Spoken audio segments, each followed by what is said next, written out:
السلام علیکم ورحمۃ اللہ وبرکاتہ۔ میں عاطف جوید ہوں اور آپ دیکھ رہے ہیں میرا یوٹیوب اور فیس بک چینل۔ تاریخ میں جب بھی مسلمانوں کی بربادی کے دن شروع ہوئے ہیں تو اپنوں نے ہی ہمیشہ دھوکہ دیا ہے۔ آج کی ویڈیو میں ہم آپ کو ایک ایسے ملک کی سٹوری سنائیں گے جس نے پوری مسلم امت کے پیٹھ کے پیچھے چھرا گھونپا ہے صرف اور صرف اپنے مفادات کی خاطر، اور وہ ملک کون سا ہے اس کے بارے میں آپ سن کر حیران رہ جائیں گے، جس کا پوری دنیا میں اتنا اثر و رسوخ ہے اور تمام مسلم امت کی نظریں اس ملک کے اوپر ہیں۔ جب بھی کسی مسلمان ملک کے اوپر کوئی برے دن آتے ہیں تو سب کی نظریں اس ملک پر ہوتی ہیں، لیکن اس ملک نے پورے مسلم امت کی پیٹھ کے پیچھے چھرا گھونپ کر ایک بہت بری مثال قائم کر دی ہے۔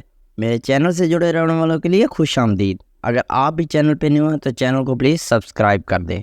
آج کی اس ویڈیو میں ہم جس موضوع پر بات کرنے جا رہے ہیں وہ اس قدر سنجیدہ اور توجہ کا عمل ہے، اگر اس کے بارے میں آپ جان لیں تو بحیثیت مسلمان آپ کے بھی ہوش اٹھ جائیں گے۔ ہم ان اقدامات کی بات کر رہے ہیں جنہوں نے مسلم امت کی عبادت پر سوالیہ نشان لگا دیا ہے۔ سعودی عرب نے ایسا کیا کیا، اس ویڈیو میں آپ کو ساری تفصیلات سے آگاہ کریں گے۔ ناظرین، ہم جانتے ہیں سعودی عرب اس وقت مسلم دنیا میں سب سے زیادہ طاقتور اور اثر و رسوخ رکھنے والا ملک ہے۔ ان کے تیل کے ذخائر اس قدر وسیع ہیں کہ یہ صدیوں تک اپنے ملک کو پال سکتے ہیں۔ سعودی عرب کے موجودہ ولی عہد شہزادہ محمد بن سلمان آج کل دنیا کی توجہ کا مرکز بنے ہوئے ہیں کہ کچھ اقدامات نے پوری دنیا کو حیرت میں ڈال دیا ہے۔ آپ نے ان کے ویژن 2023 کے بارے میں ضرور سنا ہوگا، جس میں سعودی عرب اپنی معیشت کا انحصار تیل سے ختم کر کے انڈسٹری کی طرف لے کر جانا چاہتا ہے۔ اس سلسلے میں سعودی عرب ہیگزاگون ایسے بڑے پروجیکٹ پر کام کر رہا ہے۔ سعودی عرب اپنی معیشت میں اتنی بڑی تبدیلی اس لیے کر رہا ہے تاکہ تیل سے ان کا انحصار ختم ہو اور اس کی معیشت مختلف پہلوؤں سے اپنے آپ کو سنبھالنے کے قابل ہو سکے۔ یہ سب کچھ کرنا کسی بھی ملک کا حق ہے اور کرنا بھی چاہیے، مگر یہ سب کرنے کے لیے پوری امت مسلمہ مجموعی مفاد پر اتنی خطرناک ضرب لگانا سمجھ سے بالاتر ہے۔ ہم اسرائیل اور عرب دشمنی کے بارے میں بڑے عرصے سے جانتے ہیں اور ہمارے بزرگوں نے تو اسرائیلی اور عرب ممالک کی جنگیں بھی دیکھی ہوئی ہیں۔ پوری دنیا میں مختلف جگہوں پر مختلف مسلمان ممالک میں اس وقت مسلم امت شدید مشکلات کا شکار ہے، جہاں پر یہ سامراجی طاقتیں حملے کر رہی ہیں اور اپنے دفاع میں مصروف ہیں۔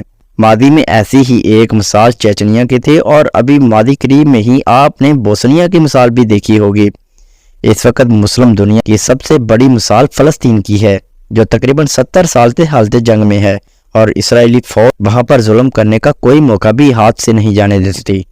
پوری دنیا میں شاید کوئی ایسا مسلمان ہو جس نے اسرائیل کو باقاعدہ طور پر تسلیم کیا ہو اور ان کے تجارتی اور ثقافتی تعلقات رکھے ہوں، لیکن شاید اب مسلمان اپنے مفادات میں اس قدر آگے نکل چکے ہیں کہ اب یہ ہونا بھی ناممکن نظر آ رہا ہے۔ سعودی عرب نے اسرائیل کے ساتھ اپنے تعلقات کو نارمل سطح پر لانے کا اعلان کرتے ہوئے پہلے مرحلے کے طور پر اسرائیلی فلائٹ کو سعودی عرب کی سرزمین پر لینڈ کرنے کی اجازت بھی دے دی ہے۔ اسرائیل کے ساتھ اپنے تعلقات کو بڑھانے کے لیے جو اقدامات سعودی عرب نے اٹھائے ہیں، دراصل ان کا مقصد دنیا کے ساتھ مل کر چلنا ہے اور دنیا کو یہ پیغام دینا ہے کہ ہم صرف اور صرف اپنی معیشت کے گرویدہ ہیں، اور جو کچھ ہمارے لیے فائدہ مند ہوگا وہی کریں گے، چاہے اس کی قیمت پوری مسلم امت کو ہی کیوں نہ چکانی پڑے۔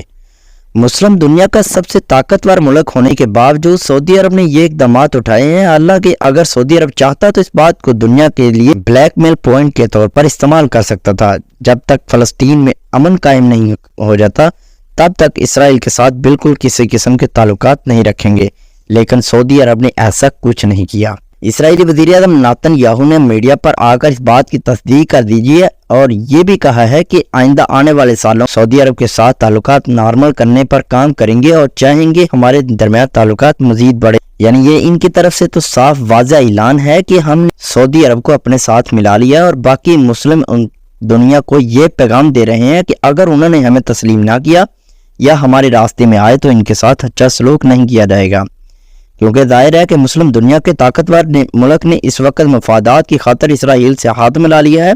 اس بات پر اسرائیلی وزیر اعظم کی خوشی کا سبب بھی یقیناً سمجھ میں آتا ہے۔ وزیر اعظم کا یہ انٹرویو آپ خود دیکھیں تو آرام سے یہ سمجھ سکتے ہیں یہ بات کرتے ہوئے اسرائیلی وزیر اعظم کس طرح کمینگی سے خوشی کا اظہار کر رہا ہے۔ دنیا کے مسلمان اپنی مشکل کی گھڑی میں اپنے طاقتور ملک کی طرف ہی دیکھتے ہیں، اور سعودی عرب پر طاقتور اثر و رسوخ رکھنے کی وجہ سے مسلم امت کو لیڈ کرنے کی ذمہ داری بھی ہے، لیکن سعودی عرب نے صرف اور صرف ذاتی اور قومی مفاد میں فیصلہ کرتے ہوئے باقی پوری مسلم امت کو اپنے حال پر چھوڑ دیا ہے۔ چین میں بھی مسلمانوں پر ظلم کیا جا رہا ہے، ان کو تشدد اور جبر کے ذریعے چین کے قومی مذہب کی طرف مائل کیا جا رہا ہے، اور ان کے بچوں کو ایجوکیشنل کیمپس کے نام پر ان سے دور کر کے بچپن سے ہی ان برین واشنگ کی جا رہی ہے۔ بات یہاں پر ہی ختم نہیں ہوتی، اس کے ساتھ ساتھ افریقہ کے ملک نائجیریا میں، ایتھوپیا اور دوسرے ممالک میں بھی یہی صورتحال ہے، جہاں یہ سامراجی طاقتیں اپنے اپنے پنجے گاڑتی جا رہی ہیں اور ان ملکوں کے وسائل پر اپنے ہاتھ صاف کر رہی ہیں، اور وہاں کی عوام کا کوئی پرسان حال نہیں ہے۔ وہاں پر مذہبی فسادات بھی شروع ہو چکے ہیں جو کہ ان ملکوں میں پہلے کبھی نہیں دیکھے گئے۔ اس کے ساتھ ساتھ حالیہ دنوں میں یورپ کے کتنے ہی ملکوں میں قرآن کی بے حرمتی اور گستاخی کے واقعات بھی رونما ہو چکے ہیں، اور وہاں کی حکومتوں نے ان ذرا برابر بھی ایکشن نہیں لیا، اور اس کے برعکس ان واقعات کی الٹا پشت پناہی کی ہے۔ اس طرح کی ایک مثال سویڈن میں کچھ دن پہلے ہی قرآن کو نظر آتش کرنے والا واقعہ بھی رونما ہوا ہے۔ یہاں پر سویڈن کی حکومت نے اس واقعہ کو پوری طرح سپورٹ کیا۔ اسی طرح فرانس نے بھی اس طرح کے واقعات کو مکمل طور پر سپورٹ کیا ہے اور قومی سطح پر ان واقعات تحفظ بھی دیا ہے۔ ڈنمارک، ناروے، پولینڈ اور فن لینڈ میں بھی ان واقعات کی پشت پناہی میں بھی پیچھے نہیں رہے۔ سعودی عرب نے طاقتور ملک ہونے کے باوجود ان پر کوئی سنجیدہ ایکشن نہیں لیا، بین الاقوامی مزاحمت سے کام چلاتے ہوئے آگے بڑھ گئے۔ اس کی ایک مثال سعودی عرب کے ہمسایہ ملک یمن کی ہے، جہاں پچھلی کئی دہائیوں سے فوجی بغاوت، قید اور غربت نے ڈیرے ڈال رکھے ہیں، اور پورا ملک کئی دہائیوں سے جنگ کا شکار ہے، مگر سعودی عرب نے اس حوالے سے بھی کوئی سنجیدہ قدم نہیں اٹھایا۔ سعودی عرب کے یہ اقدامات قیامت کے منظر کی نشاندہی کر رہے ہیں، جس کے بارے میں نبی اکرم صلی اللہ علیہ وسلم نے اپنی زبان مقدس سے ارشاد فرمایا تھا، ایک وقت آئے گا جب غیر مسلم قوتیں ایک دوسرے کو تم پر حملہ کرنے کے لیے ایسے دعوت دیں گی جیسے کو کسی کو کھانے کی دعوت دیتا ہے۔ اس وقت ایک صحابی نے نبی اکرم صلی اللہ علیہ وسلم سے پوچھا، ہم اس وقت کیا تعداد میں تھوڑے ہوں گے؟ تو آپ صلی اللہ علیہ وسلم نے فرمایا، نہیں، تم تعداد میں اس وقت بہت زیادہ ہوگے، لیکن تمہاری مثال تنکوں کی اس ڈیر کی طرح ہوگی جسے سیلاب اپنے ساتھ بہا کر لے جائے، اور وہ کچھ بھی نہیں کر، تمہارا ڈر دشمنوں کے دلوں سے نکال دیا جائے گا۔ آپ دیکھ سکتے ہیں کہ اس وقت کیا صورتحال ہے۔ دشمن ملک ہمارے ملک کو پاکستان صفحہ ہستی سے مٹانے کے لیے ایک دوسرے کے کس طرح ساتھ دے رہے ہیں۔ حالانکہ اللہ تعالیٰ نے واضح طور پر قرآن میں ارشاد فرما دیا ہے کہ یہ یہودی اور نصارہ تمہارے کبھی بھی دوست نہیں ہو سکے، تو کیوں نہ تمام مسلم ممالک مل کر ایک ایسا نظام قائم کریں تاکہ مسلمان ممالک کی طرف کوئی آنکھ اٹھا کر نہ دیکھ سکے، اور ہم تمام مسلم ممالک میں اتنا اتحاد ہونا چاہیے کہ اگر کوئی پاکستان یا دوسرے اسلامی ملک کی طرف آنکھ اٹھا کر بھی دیکھتا ہے تو ہمارے میں اتنی طاقت اور اتنا اتحاد ہونا چاہیے کہ ہم اس کی آنکھ نکال دیں۔ دعا ہے کہ اللہ پاک تمام اسلامی ممالک کی حفاظت فرمائے، پاکستان کو بھی امن و سلامتی کا گنوارہ بنائے۔ امید ہے ویڈیو آپ کو پسند آئی ہوگی۔ ویڈیو اگر پسند آئی ہے تو لائک کر دیجئے، چینل پہ نیو ہے تو چینل کو سبسکرائب کر دیجئے۔ ملتے ہیں کسی نیکسٹ ویڈیو میں، تب تک کے لیے اللہ حافظ۔ پاکستان زندہ باد۔